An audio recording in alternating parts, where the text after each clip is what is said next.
314페이지 중개 실무할 차례죠. 예, 중개 실무가 30% 내외 시험에 출제된다고 되어 있습니다. 근데 작년에는 거의 30% 정도가 법령에서 출제됐습니다. 실무는 이제 법적 근거 감능은 논란의 여지가 있기 때문에 법적 근거가 있는 거 반드시 실무가 나오는 게 매수 신청 대리 한 문제, 그 다음에 경공매 한 문제에서 두 문제, 주택임대차보호법, 상가건물임대차보호법, 부동산 실권리자 명의 등기에 관한 법률 이런 것들이 작년에 출제됐습니다. 그 외에도 분묘기 판례가 있는 분묘기지권, 그 다음에 장사 등에 관한 법률, 그 다음에 농지 취득자익증명제, 법정지상권 이런 것들이 출제될 수 있습니다. 자, 그러면 1번 문제 보겠습니다. 314페이지. 옳은 것은 했는데 1번 중개계약은 영리를 목적으로 활동하는 개업공인중개사와 중개 의뢰인 사이에 체결되는 민사중개계약이므로 일종의 요물계약이다 했는데 2번에 있는 것처럼 요식계약, 요물계약이 아니라 불요식 낙성계약입니다. 따라서 만약에 전속중개계약이라 하더라도 전속중개계약서를 사용하지 않아도 전속중개계약의 효력은 유효합니다. 다만 전속중개계약서를 사용하지 아니한 것에 대한 행정상 제재로서 업무정지 처분을 받을 뿐입니다. 불요식 낙성계약이다. 요식 요물계약이 아니다. 청약과 승낙의 의사표시 합치로서 이루어지는 계약입니다. 자, 그래서 1번, 2번 모두 틀렸습니다. 3번 판례는 개업공개사와 의뢰인 간의 관계는 민법상 위임관계와 유사하다고 하여 중개계약을 위임과 유사한 계약으로 본다. 그렇습니다. 그래서 민법에는 보면 수임인은 위임인을 위하여 선량한 관리자의 주의로서 사무를 처리해야 한다 이런 규정이 있습니다. 따라서 공인중개사법에 명문 규정이 없지만 선량한 관리자의 주의 의무를 부담합니다. 민법에 선관주의 의무가 있기 때문에 판례가 민법하고 유사하다고 보기 때문입니다. 위임과 중개의 차이점은 위임은 무상이 원칙인데 중개는 유상이 원칙이라는데 차이점이 있습니다. 3번이 정답이고요. 4번 개업공개사는 일반 중개계약의 의뢰를 받았을 때 의뢰 내용을 명확하게 하기 위하여 일정한 사항을 기재한 중개계약서를 작성하여야 한다가 아니라 작성을 할 수 있습니다. 물가, 수준 4가지 사항을 기재한 일반 중개계약서 작성을 의뢰인이 개업공개사에게 요청할 수 있고 요청받은 개업공개사는 그 요청을 거부할 수도 있습니다. 물가 수준이 중개계약하고 거래계약은 구분하는 게 시험에 출제됐습니다. 파는 사람을 매도인, 사는 사람을 매수인, 개업공인중개사가 있는데 우리 집 팔아주세요, 팔아드리겠습니다. 사주세요, 사드리겠습니다. 이렇게 맺는 계약을 중개계약 또는 중개의뢰계약이라고 합니다. 그리고 중개가 완성되었을 때 거래 당사자 간에 맺는 계약을 거래계약이라고 합니다. 전혀 공부를 안 하신 분은 중개계약하고 거래계약하고 같은 것으로 생각하는 분도 있는데 그렇지 않습니다. 중개계약은 법정서식은 있는데 일반 중개계약서 보존 의무는 없습니다. 중개계약의 종류 안에 일반 중개계약, 전속중개, 독점중개, 순가중개 등등 여러 가지가 있을 수 있겠죠.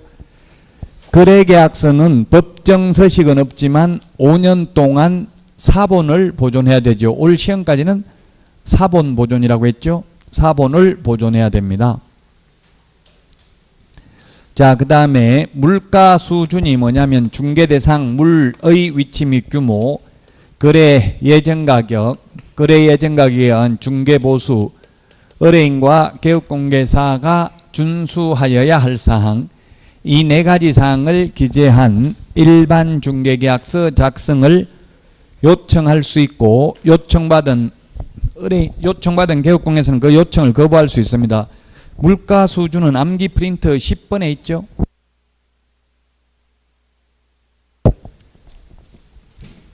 이게 물가 수준, 이게 작년에 출제됐기 때문에 올해 나올 확률은 좀 희박합니다. 왜냐하면 일반 중개계약이 한 5년에 한 번 정도 나오니까.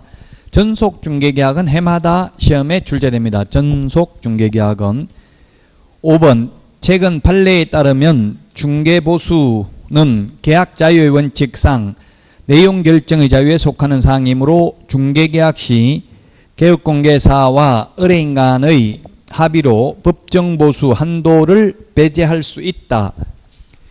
강행법규 위반으로 배제할 수 없습니다. 배제했다 하더라도 초과 부분은 무효이고 지급할 필요가 없고 이미 지급하였다 하더라도 부당이득으로 반환을 받을 수 있습니다. 따라서 3번이 정답이 되겠습니다. 자, 그 다음에 2번 문제 틀린 것은 했는데 일반 중개계약서, 전속 중개계약서 모두 법정서식은 있다. 맞습니다. 거래계약서는 법정서식이 없습니다. 이 법정서식이 없는 것 시험에 출제된 적이 있는데 법정서식, 법정이라는 것은 법령에 규정된 서식을 말하죠. 법정서식, 법령에 정해진 서식 이 말인데 법정서식 없는 것, X 없는 것입니다. 시험에 출제됐던 게 거래계약서, 법정서식 없습니다. 금인계약서, 법정서식 없습니다. 그래서 전부 필요적 기재사항만 기재하면 됩니다. 그 다음에 공동사무소 설치 신고서, 법정서식 없습니다. 공동사무소 설치 신고서도 법정서식이 없다. 그 다음에 중개보수,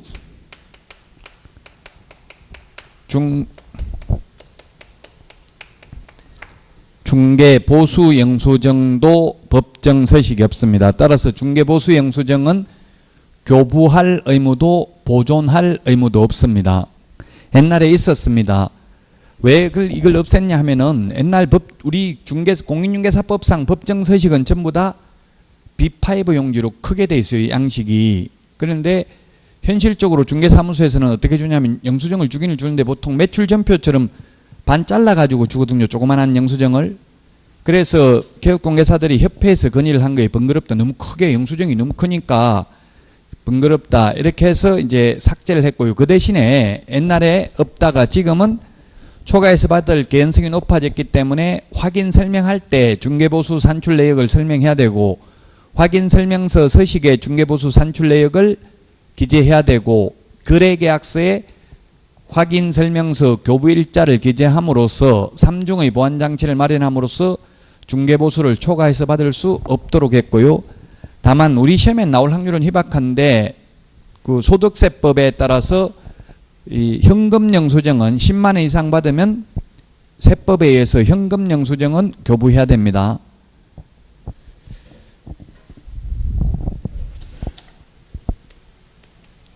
그 다음에 정정, 부동산 거래 신고할 때 해제 신고, 변경 신고는 서식이 있는데 정정 신청서는 법정 서식이 없습니다. 따라서 부동산 거래 신고 필정에다가 정정 사항을 기재해서 제출하면 됩니다. 이 5가지는 법정 서식이 없습니다. 시험에는 거래계약서 법정 서식 없다 출제됐습니다. 2번 일반 중개계약이든 전속 중개계약이든 중개계약이 체결된 경우 모두 법정 서식을 사용해야 된다. 틀렸죠? 일반 중개계약은 법정 서식을 사용할 의무가 없고 전속 중개계약은 체결해도 되고 안 해도 되는데 만약 전속 중개계약을 체결했다면 반드시 전속 중개계약서를 사용하고 3년 동안 보존해야 되죠. 사용하지 않거나 보존하지 않는 경우는 업무정지 사유입니다. 그래서 일반 중개계약은 일반 중개계약서를 사용할 의무가 없습니다. 지금 현실적으로는 거의 100% 다 구두로 지금 하고 있죠. 우리나라 거래 관행은 말로 하잖아요. 서식을 안 쓰고.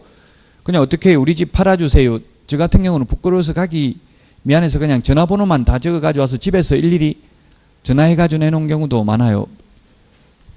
서울에 제가 그 팔아달라고 의뢰를 받아가지고 한 50개 중개사무소가 아파트 단지 안에 50개 정도 있더라고요. 그래서 50개 전화 사진 찍어 와가지고 그 일일이 그냥 전화해가지고 내놨어요. 공덕 노탈이 있는데 그 무슨 아파트인지 모르겠는데 반포? 아파트 이름은 잘 모르겠어요. 공덕동에 있는데 그래서 그 일일이 가기도 힘들어요. 심지어. 그러니까 보통 사람들이 그냥 말로 대부분 말로 한다고 현실은 그 전속중개계약서든 일반 중개계약서든 저도 한 번도 작성해 본 적이 없어요. 제가 10년 정도 해봐도 한 번도 못 적어봤어요.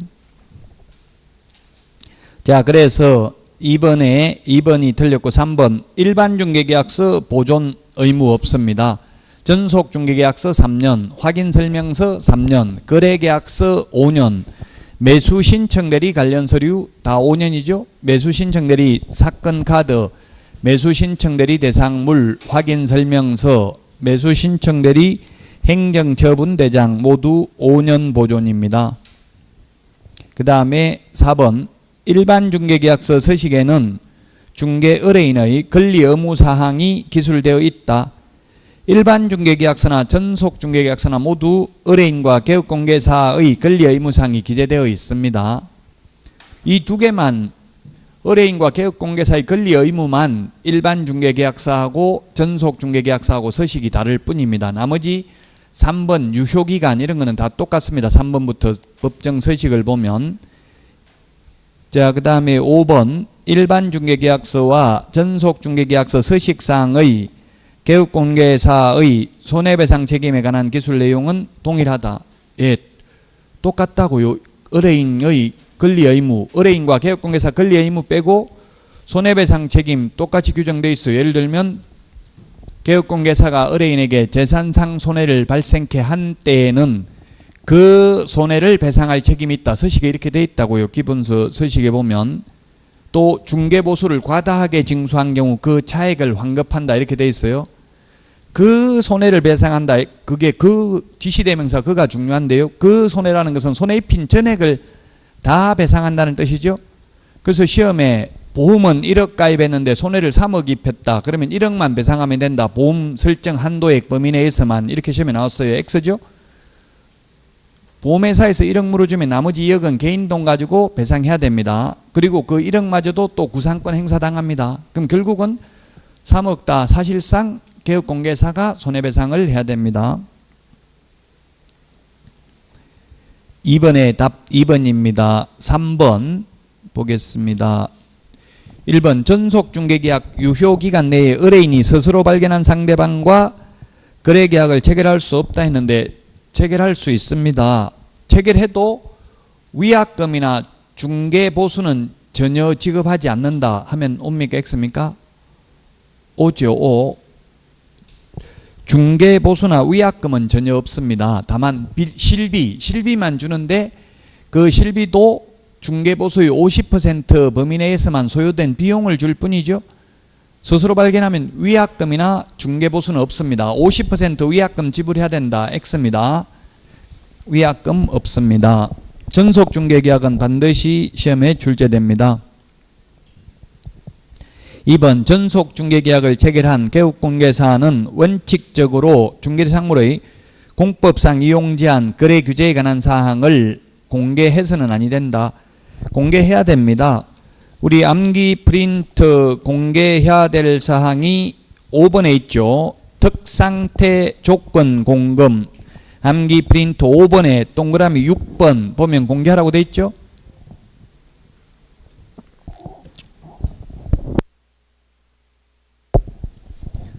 그래서 공법상 이용제한 거래 규제는 확인 설명해야 될 사항이고 또한 전속 중개계약 시 정보 공개해야 될 사항입니다. 그러나 공법상 이용제한 거래 규제는 거래계약서, 금융계약서 필요지역 계상이 아니고 실거래가격 신고해야 될 사항도 아니죠. 시험에 반드시 두 문제가 출제됩니다. 거래계약서, 금융계약서 필요적기 사항, 확인 설명해야 될 사항, 전속 중개계약 시 정보 공개해야 될 사항, 그 다음에 실거래 가격 신고해야 될 사항, 이 5가지를 암기하면 2문제가 나온다고요. 우리 암기 프린트는 5번, 6번, 9번, 10번, 13번에 있죠. 5개가. 이 5개 암기하면 2문제 맞출 수 있습니다.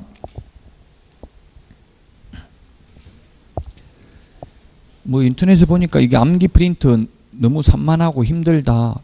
암기 프린트만 강의를 좀 해주라. 해주면 안 되겠냐. 이렇게 하시는 분도 뭐 계시고, 다양하니까 민주주의 사회니까 뭐 다양한 의견은 있을 수 있겠죠. 근데 한 번도 이게 어려우면 한번 적어보세요. 직접. 지금은 이제 본인이 공부를 좀 많이 해야 됩니다. 시험 이제 65일 정도밖에 안 남았죠. 지금 65일이네요. 65일 남았으니까 아직 한 번도 안 적어보신 분 한 번 필기해보고, 그리고 매주 한 번씩 읽어보세요. 계속 적기 힘들면. 계속 적으면, 일주일에 한 번씩 적으면 무조건 80점 이상 나옵니다. 무슨 말인지 몰라도 적어보면. 그래서 일단 무슨 말인지 몰라도 최소한 일주일에 한 번씩은 읽어는 보셔야 돼요. 한 번은 적어보고, 예, 그렇게 하면 80점 이상 받을 수 있을 겁니다. 자, 그래서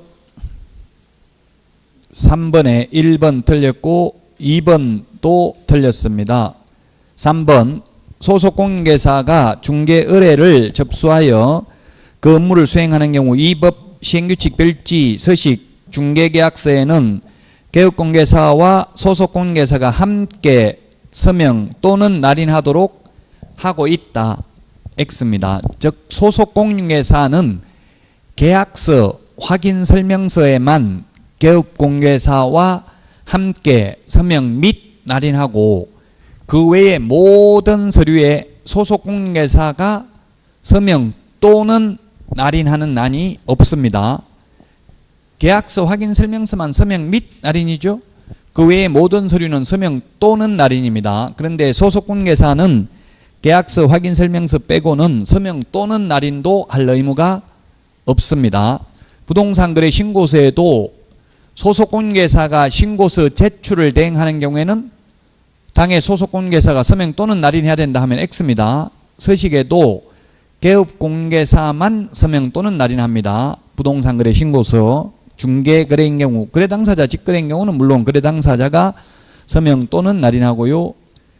그 다음에 4번, 이 법 시행규칙 별지 서식 중개계약서의 기재날에는 권리 이전용과 권리 취득용으로 구분되어 있다.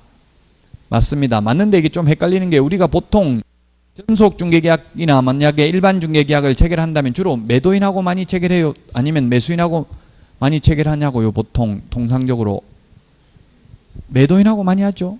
의뢰인, 팔 사람 또는 임대인하고, 임대인이나 매도인은 팔아주세요. 뭐 어디 있는지 뭐 면적이 얼마입니다 이런 거 말하고 적어주는데, 매수인은 다음에 좋은 물건 나오면 사주세요 하고 전화번호 보통 안 적어주고, 뭐 어디 30평 있습니까 물어보고 없다고 하면 예 다른데 뭐 알아보고 올게요 이런 식으로 하고 가버리죠. 대부분 매수인이나 임차인은 다음에 좋은 물건 나오면 연락해 주세요 이렇게 말을 안 해요. 보통은 다른데 다니보면 반드시, 왜냐하면 세입자 같은 경우는 거의 날짜가 오히려 정보로 매매보다 거기는 날짜가 딱 정해져 있기 때문에 입주하는 날짜가 정해져 있잖아요. 그날 맞춰야 되니까 무조건 다른 데 가서 그날 날짜 맞춰가지고 얻거든요. 그래서 뭐 다음에 연락해 주세요 이런 말 하는 사람 거의 없어요. 현실적으로. 그래서 주로 매도 의뢰인, 임대 의뢰인하고 중개계약을 많이 체결하는데 구두로 하지만 매수 의뢰인하고 할 수도 있다는 이야기입니다.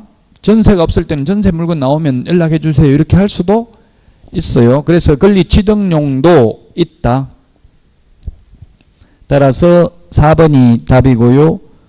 5번, 개업공인계사가 국토교통부령이 정하는 전속중개계약서에 의하지 아니하고 전속중개계약을 체결한 경우 등록관청은 등록을 취소할 수 있다 했는데 업무정지입니다.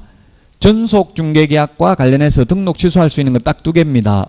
7일 이내 정보 공개하지 않거나 비공개 요청한 정보 공개한 경우 2개만 임의적 취소고요. 나머지는 모두 업무정지입니다. 이를테면 2주일에 1회 이상 업무 처리 상황을 문서로 통지하지 않는 경우도 그 밖에 이 법 또는 이 법에 의한 명령 위반으로 업무정지 사유입니다. 명시적 규정이 없는 것도 기타 등등에 해당되어서 업무정지 할 수 있죠. 그래서 답은 4번이 되겠습니다. 시험에 전속중개계약서는 국토교통부 장관이 표준서식을 정하여 사용을 권장할 수 있다. X입니다. 전속중개계약서는 권장사항이 아니라 법의 법령에 시행규칙, 글지, 법정서식으로 있죠. 자, 그 다음에 4번 기간이 잘못 연결된 것은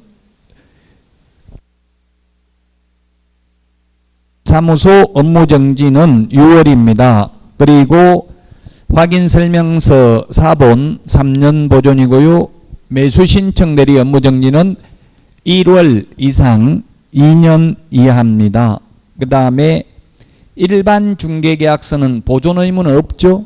법정서식은 있습니다. 그래서 4번이 틀렸습니다.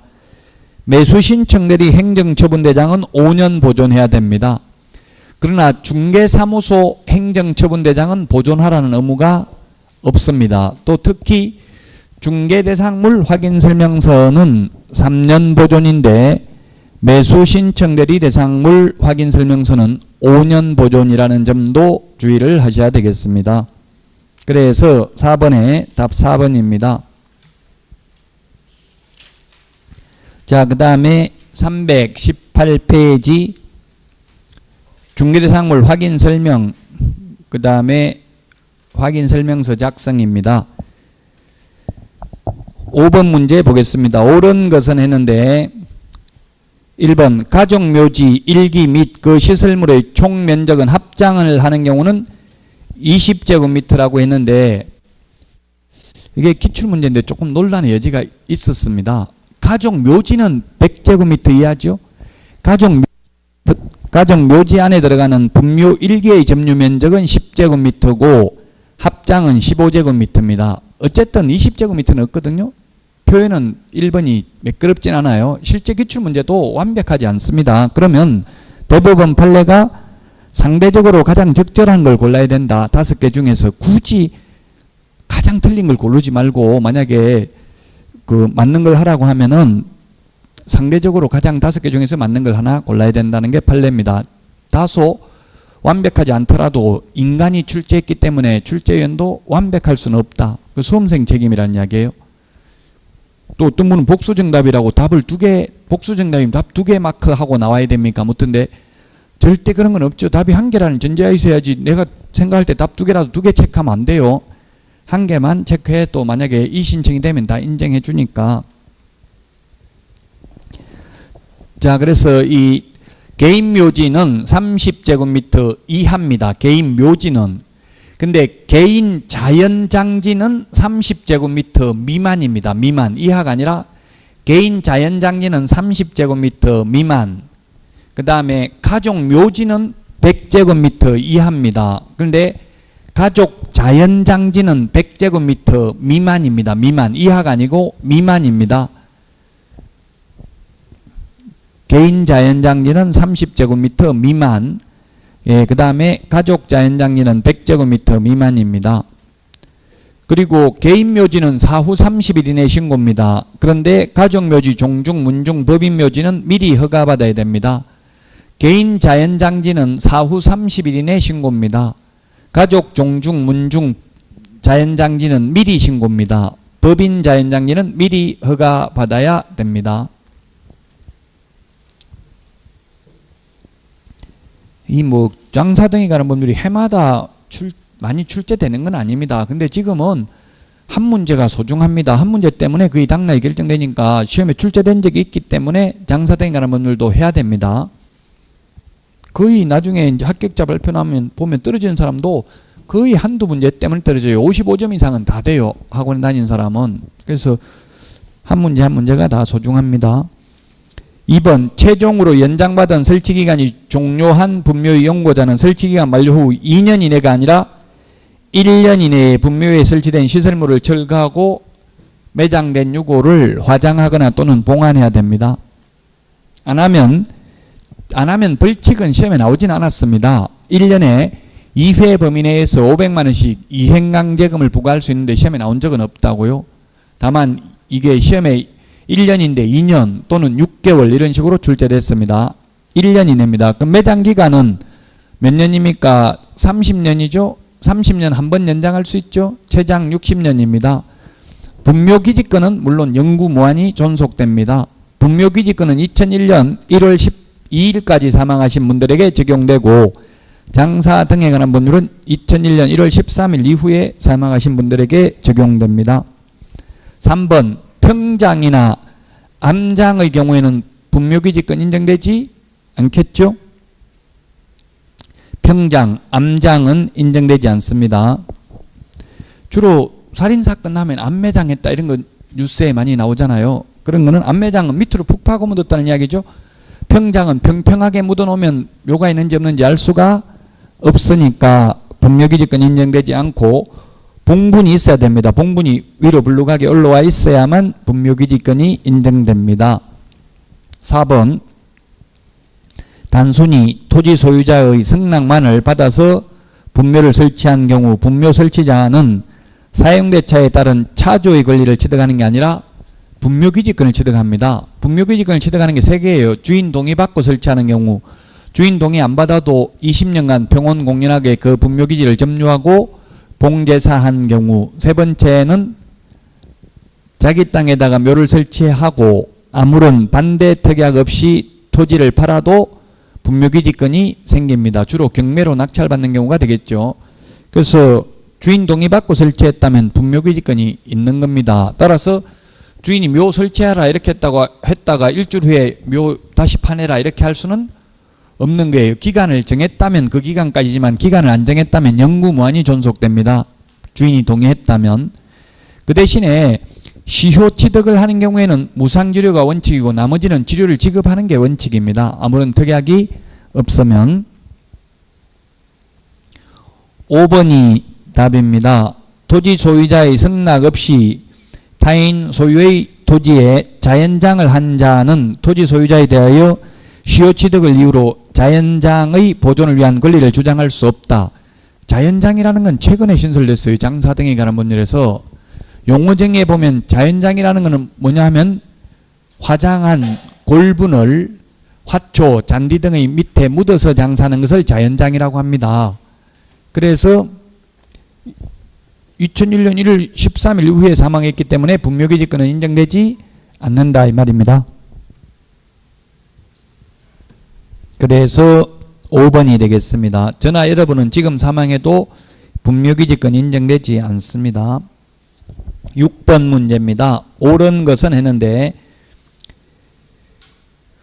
기역, 토지, 소재지, 지목, 지형 및 경계는 토지대장을 통해서 확인할 수 있다 했는데 경계는 토지대장에는 안 나타나고 지적도, 임야도에 나타나죠. 경계는 도면에 나타납니다. 지적도, 임야도. 그래서 기역은 틀렸고 니은 분묘기지권은 등기사항증명서를 통해서는 확인할 수 없습니다. 관습법상 공시방법을 갖추면 되기 때문에 탐문조사 등을 해야 됩니다. 디귿의 지적도상의 경계와 여기서 실제 경계라는 말은 현실적인 담장을 말하는 거예요. 현실적인 담장이 있다면 특별한 사정이 없는 한 지적도, 임야도상, 공부상 경계가 우선하고요. 판례에 의하면 다만 경계 확인 청량을 잘못했다는 등 특별한 사정이 있는 경우에는 청량을 했다면 청량한 게 우선이죠. 여기서 실제 경계라는 말이 청량을 한 진실한 경계를 말하는 게 아니라 담장을 말하는 거라고요. 그 현실적인 담장이 우선하는 건 아니고 공부상 경계가 우선한다.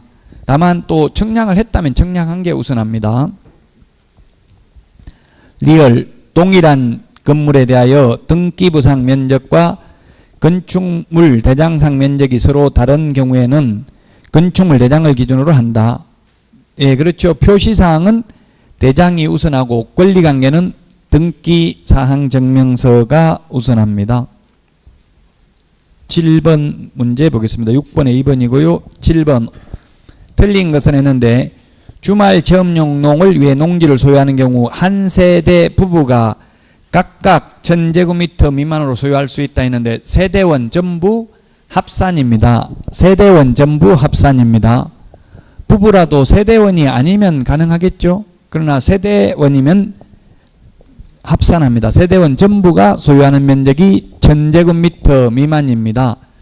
8년이 농지법에 원칙적으로 농지 소유 상한이 없어졌습니다. 그러나 아직도 예외가 있는데요.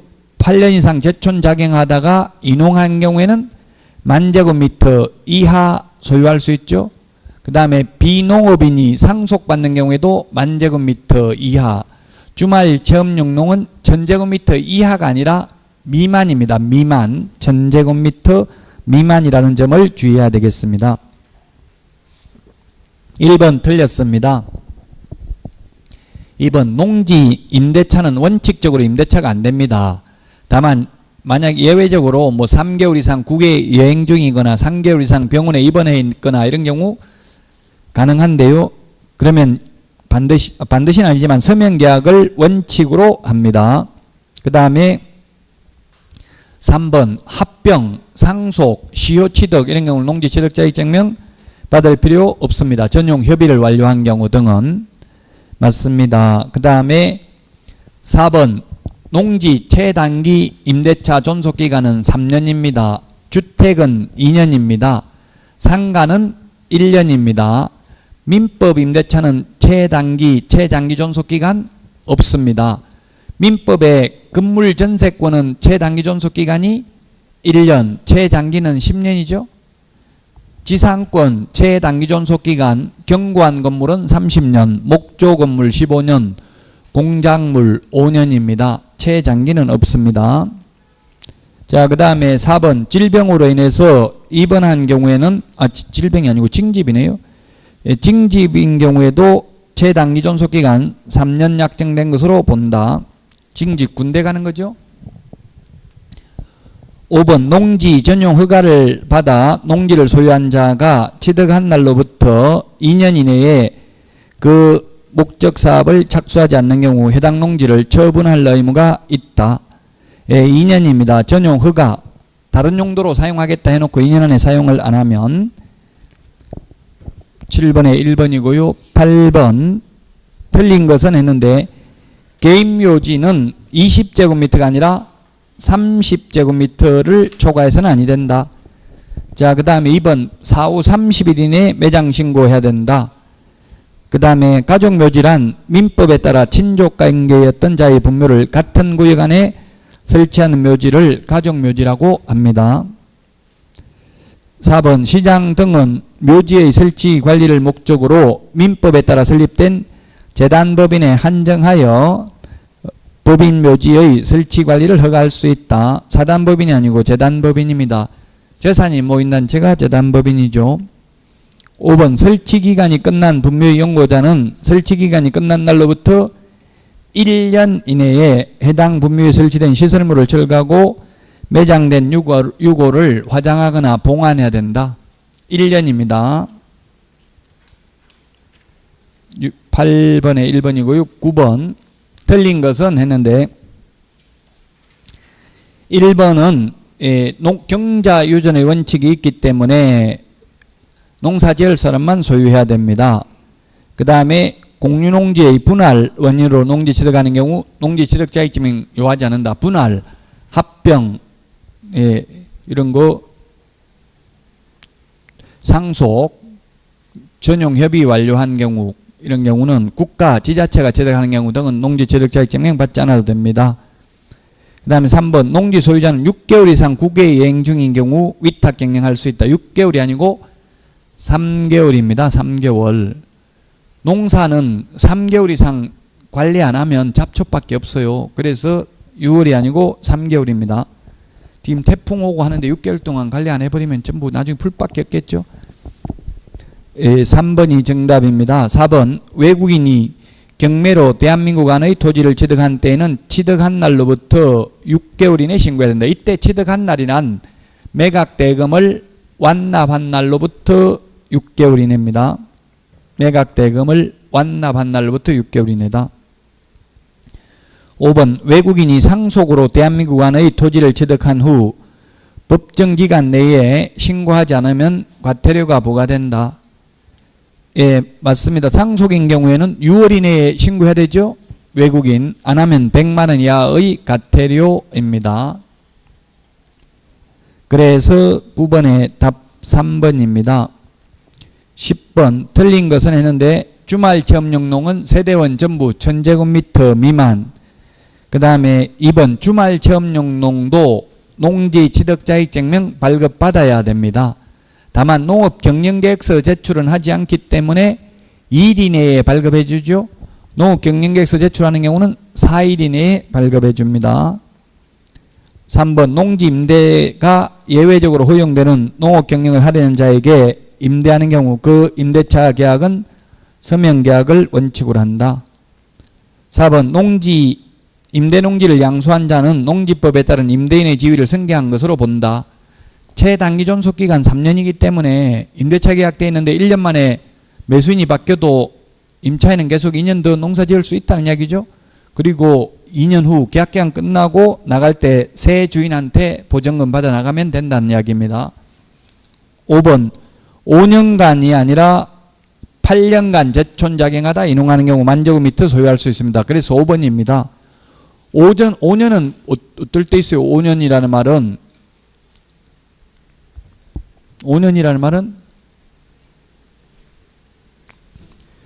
그 나이가 많아가지고 5년 이상 농사 짓던 사람이 나이가 많아서 농사 못 지어가지고 위탁 경영할 때는 5년이죠. 그래서 10번에 5번입니다. 8년 이상 제촌작용하다 인용하는 경우는 만제곱미터까지 소유할 수 있습니다. 11번 틀린 것은 했는데 농업경영이란 농업인이나 농업법인이 자기의 계산과 책임으로 농업을 영위하는 것을 말한다. 예, 농업법인, 영농법인이 아니면 법인은 농지 취득할 수 없죠. 2번 농지 소유자와 농업경영을 하려는 자 사이의 농지에 관한 임대차 계약은 서명계약을 원칙으로 하고 농지 소유자는 3개월 이상 국외 여행 중인 경우 소유농지를 위탁 경영할 수 있다. 다 앞에 나왔던 지문들입니다. 그 다음에 토지거래 허가받으면 농지법 제8조에 의한 농지 취득자격증명 받은 것으로 보며 부동산 등기특별조치법 제3조 규정에 의한 계약서 검인 받은 것으로 봅니다. 그래서 4번이 틀렸습니다. 농지 취득자격증명 안 받아도 됩니다. 다만 농지 취득자격증명을 받아도 부동산 거래 신고는 해야 되죠. 근데 토지거래 허가받으면 농지 취득자격증명 안 받아도 됩니다. 4번이 답이고요. 5번은 주말 체험용농 세대원 전부 합산해서 1000제곱미터 미만이다. 12번 틀린 것은 했는데 갑을병 사이에 순차적으로 매매계약이 체결되는데 등기는 최초 양도인 갑으로부터 최종 양수인 병 앞으로 격려하기로 하는 제3자 간의 합의가 있는 경우 병은 직접 갑에 대하여 이전 등기를 청구할 수 있다. 합의가 있었다면. 예, 중간 생략 등기죠. 2번 갑 소유의 대지 위에 을이 무단으로 건물을 신축하였다 하더라도 건물 소유권은 을에게 기속한다. 예, 건물은 신축하면 원시취득입니다. 지은 사람 소유입니다. 3번 당사자가 설정행위로 금지하지 아니한 경우에 전세권의 양도에 전세권 설정자의 동의를 요하지 않는다. 전세권이 임차권보다 좋은 점은 딱 두 가지죠. 전전세권하고 임의경매 신청권 두 개밖에 없죠. 오히려 전세권이 경매 넘어갔을 때 배당받는 데 있어서는 확정일자 임차인보다 더 불리합니다. 왜냐하면 확정일자 임차인은 토지 매각대금을 포함한 전체 매각대금에서 우선 면제받지만 건물에 대해서만 전세권 설정 등기를 했다면 건물 매각대금에 대해서만 우선 면제받죠. 그래서 전세권과 확정일자부 임차인 두 가지를 다 주장하기 위해서 둘 다 갖추면 둘 중에 유리한 걸 주장할 수 있죠. 근데 만약 이사를 갖게 되면은 대항력은 상실하므로 이제 전세권만 주장할 수 있을 것입니다. 4번 분묘가 일시적으로나마 멸실되었다면 유골의 존재를 불문하고 분묘기지권은 소멸한다 했는데 이게 틀렸습니다. 유골이 존재하고 원상회복이 가능한 경우에는 분묘기지권은 존속하고 있다고 봄이 상당하다는 게 판례입니다. 5번 매수인의 착오로 인접 토지의 일부를 거의 토지에 속하는 것으로 믿고 점유하고 있다면 그 점유 방법이 분묘를 설치 관리하는 것이어도 자주 점유에 해당된다. 즉 시효 취득을 할 수 있다는 이야기죠. 여기서 시효 취득은 소유권을 시효 취득한다는 이야기예요. 분묘기지권을 시효 취득하는 건 다르죠. 분묘기지권은 소유권을 시효 취득하는 건 아닙니다. 그래서 1번지가 있고 1의 1번지가 있는데 자기 땅인 줄 알고 남의 땅에다가 이렇게 분묘를 설치했다고요. 그래도 이 토지에 대해서 소유권을 시효 취득할 수 있다는 이야기입니다. 20년 지나면 자주점유, 소유의 여사가 추정된다. 분묘기지권은 자주점유가 인정되지 않죠. 자기 땅이라고 믿고 설치했기 때문에 소유의 여사가 추정됩니다.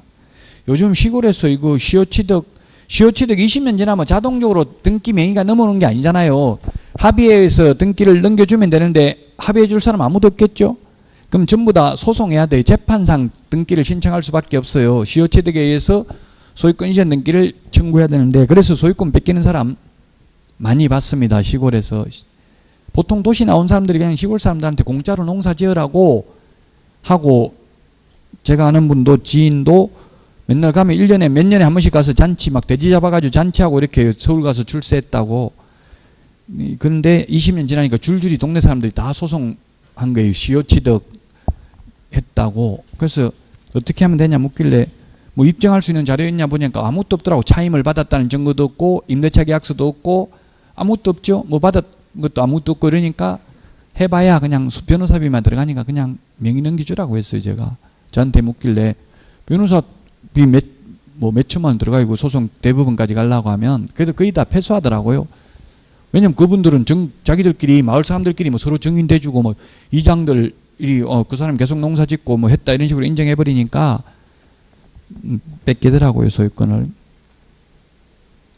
그래서 혹시 여러분들 부모님 땅이 시골에 있으면 체크해 봐야 되겠죠. 20년 넘기 전에 빨리 뭐 쌀이라도 한 포대 달라 하고 그 문자 카톡이라도 보내고 이런 거 근거를 남겨놔야지. 그러면 농사 지었으니까 뭐 고구마라도 한 포대 달라든지 감자라도 하나 돈 싼 거 그냥 뭐 호박이라도 하나 보내달라든지 이렇게 하면 공짜가 아니잖아요. 이게는 소유여사가 추정되지 않죠. 우리 거 농사 지었으니까 뭐 조금이라도 보내주시면 안 되겠습니까?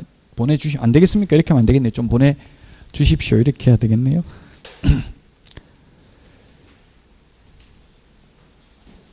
11번에 4번, 12번은 4번, 다 4번이 이 답입니다. 13번입니다. 옳은 것은 했는데 농지 전세권 설정할 수 있다 했는데 틀렸죠. 농지 전세권 설정할 수 없다는 말이 농지법에 있습니까? 민법에 있습니까? 민법에 있죠. 농지는 전세권 설정할 수 없다. 2번 전용 협의를 마친 농지를 매수하려는 경우에도 농지 취득자의 증명이 필요하다 했는데 전용 협의는 필요하지 않습니다. 전용 허가나 전용 신고는 농지 취득자의 증명 받아야 되죠. 전용 협의는 협의를 한다는 것은 국가 공공기관 같은 동격이기 때문에 시구원면장하고 협의를 완료한 때는 농지 취득자 입증 받지 않습니다. 경매로 취득한 경우에는 농지 취득자 입증은 경공매 다 받아야 됩니다. 경매는 토지거래 허가는 안 받죠. 그러나 농지 취득자 입증명은 받아야 됩니다. 그 다음에 4번 통작거리 제한은 폐지됐습니다. 다만 토지거래 허가구역 안에 있는 농지를 취득하려면 30km 통작거리 안에 있어야 됩니다. 근데 이게 허가구역이라는 말이 없기 때문에 멀리 있어도 상관없습니다. 그 다음에 5번이 답입니다. 공법시험에 판례가 출제된다면 이거 하나밖에 없습니다. 즉 농지 취득자의 증명은 법률행위 효력 요건은 아니고 단지 소유권 이전 등기할 때 첨부해야 될 서류에 불과하다. 농지 취득자의 증명 못 받았다고 매매 계약이 무효가 되는 것은 아니라고요. 그래서 특약으로 농지 취득자의 증명 못 받으면 무효라고 계약금 다 돌려주기로 한다 이런 걸 적을 필요가 있겠죠. 매수인 입장에서는 매도인은 뭐 그런 거 왜 적냐 이렇게 할 수도 있는 거고요. 자, 그 다음에 14번까지 하고 쉬었다 가겠습니다. 틀린 것은 했는데 1번 문중, 종중, 가족 자연장지는 미리 신고입니다. 법인 자연장지가 미리 허가죠. 사전 허가입니다. 그래서 틀렸습니다. 1번. 2번 남편 분묘구역 내에 처의 분묘를 추가로 설치하는 경우 추가 설치 후 30일 이내 신고해야 된다. 개인묘지 설치 사후 30일 이내, 매장 신고도 사후 30일 이내입니다. 3번 분묘기지권은 분묘의 수호와 봉사에 필요한 범위 내에서 타인 토지를 사용할 수 있는 권리를 말한다. 맞습니다. 그 구체적 범위는 개별적인 분묘를 보고 판단해야 된다. 사회통념상 따라서 사성이 조성되어 있다고 해서 반드시 사성까지 분묘기지권 효력이 미치는 것은 아니다. 그리고 4번 분묘기지권은 영구 무한히 존속된다. 5번 가족묘지 100제곱미터 이하, 종중묘지 1000제곱미터 이하, 법인묘지 10만 제곱미터 이상, 개인묘지는 30제곱미터 이하, 개인 자연장지는 30제곱미터 미만, 가족 자연장지 100제곱미터 미만입니다. 미만. 지금 말한 거 이런 거는 지금 나중에 10월 달에 시험 보기 전에 백선에 한번 이런 문제들은 넣어보겠습니다. 가족 자연장지 100제곱미터 미만 이런 거요. 14번에 따라서 1번이 답입니다. 15번부터 쉬었다가 하도록 하겠습니다.